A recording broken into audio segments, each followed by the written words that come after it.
The Vanguard are a couple of hippies that have a small YouTube following.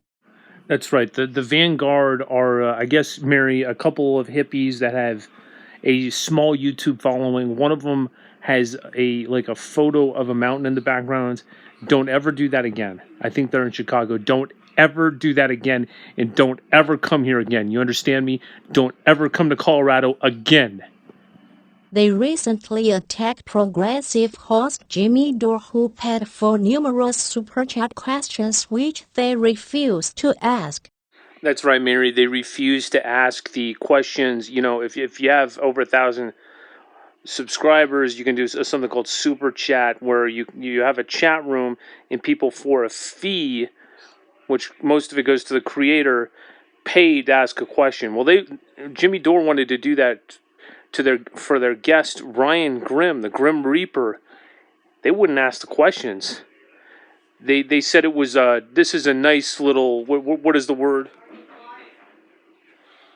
A nice little segue into their next question. Somebody pays you money for a super chat question and you don't ask it? That's a huge oversight. I believe it was an oversight. I believe it was a mistake. But you are sick, and you owe him a deep, deep apology. On your knees, boy. On your knees, boy. And I'm going to introduce you to my barber.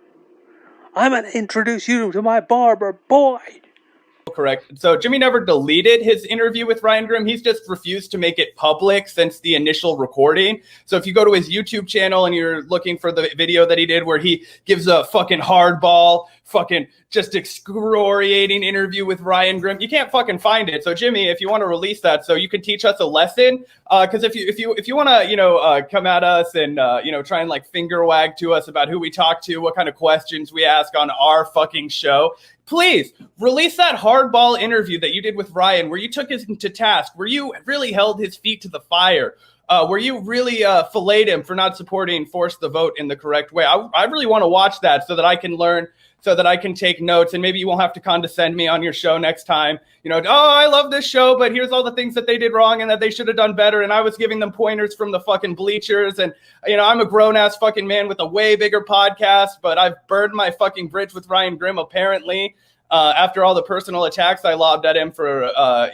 which is fine, right? Jimmy has every right to go on his show and say whatever the fuck he wants about us, whatever the fuck he wants to about Ryan Grimm. We've always defended Jimmy's right to do that. How fucking stupid would it be if we were like, oh, I can't believe Jimmy said something about us I didn't like? Of course he's going to say shit about us that we don't like, but I'm going to come back on my fucking show and say my piece too. So anyway, I think that's a good point, Zach, and something that needs to be